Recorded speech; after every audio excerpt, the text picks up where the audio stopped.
Welcome to global channel. Jayanthi Amirisetti tip and cooking ఛానల్కి స్వాగతం. ఈ టిప్ నచ్చితే లైక్ చేయండి, షేర్ చేయండి, సబ్స్క్రైబర్ చేయండి. మానవ జీవిత చరితార్థానికి భగవద్ దర్శనానికి బాటలు నేర్చిన వారు గురువులు. అందుకే గురువుని త్రిమూర్తి స్వయముగా భావిస్తారు.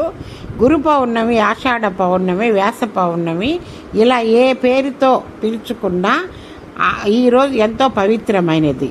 ఈరోజు అష్టాదశ పురాణాలలో మనకు అందించిన వ్యాస భగవానుని జన్మదినము కారణముగా గురుస్థానంలో ఈ వ్యాస భగవానుని స్మరించుకునే పర్వదినము ఈ గురు పౌర్ణమి. అంటే గురువు ఖ్యాతి గడించిన మహనీయుడు వ్యాస మహర్షి. అందువల్లే లోకంలో అందరూ శ్రీ వ్యాస మహర్షిని పూజించి గౌరవించాలి.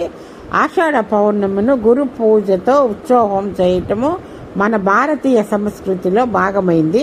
మానవ చరిత్రలోని అపూర్వమైన ఆధ్యాత్మిక పర్వదినముగా నిలిచింది వ్యాస తిథి. ముందుగా ఈ తిథిని సంబంధించిన ఒక చక్కని కథను తెలుసుకుందాము.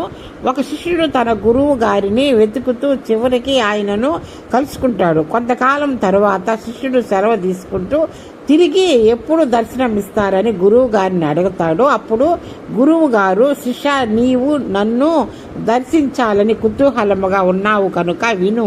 ఎవరైతే పురాణ గాథలను, వేద గాథలను వ్యాఖ్యానం చేస్తూ వాటి రహస్యాలను ఉపసేదిస్తుంటారో వారు నా నిజ స్వరూపం అని తెలుసుకుని వారిని సాక్షాత్ వ్యాసమూర్తిగా భావించి పూజించవలసినది.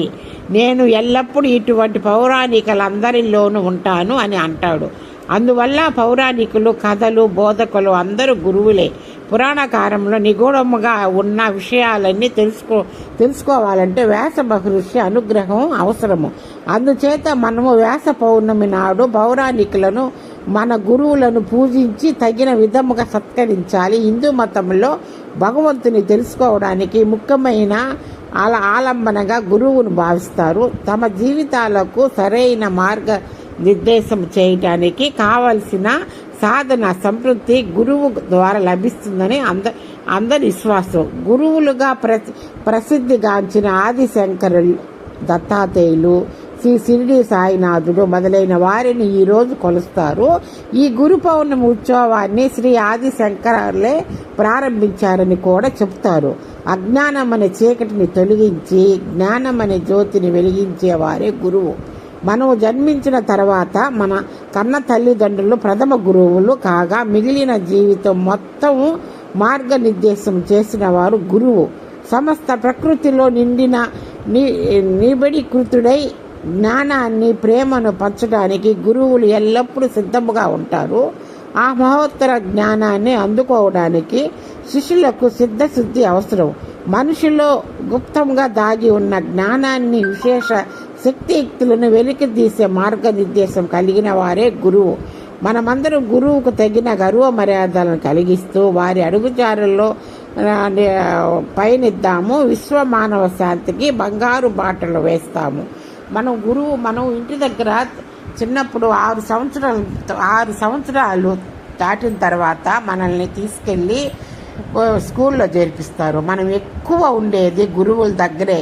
తల్లిదండ్రుల దగ్గర తక్కువ కాలం ఉంటాము. మనం ఉదయం 9 గంటలకల్లా వెళ్ళిపోయి సాయంకాలం 5 వరకు గురువు దగ్గరే ఉంటాము.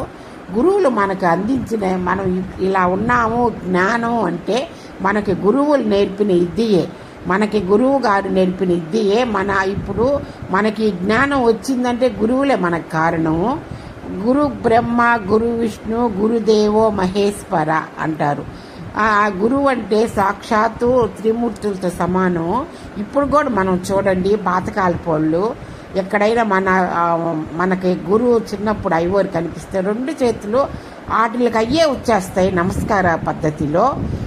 అంత మనకి అంత సంస్కృతి, అంత సంస్కారం నేర్పినోడు మన గురువులు. మన గురువు అంత బాగా నేర్పిన వ్యాస మహర్షి కృష్ణుని స్వరూపమేను. కృష్ణ స్వరూపుడుగా వ్యాస మహర్షి పుట్టిన దినమునే ఈ గురు పౌర్ణమిగా ఆషాఢ మాసంలో పౌర్ణమి రోజు పుట్టాడు కాబట్టి వ్యాస పౌర్ణమి అంటారు. ఈయనేమో సాయిబాబా ఏమో ఆ రోజు ఆయన ఆయన చెప్తాడనమాట సాయిబాబా కూడాను. సాయిబాబా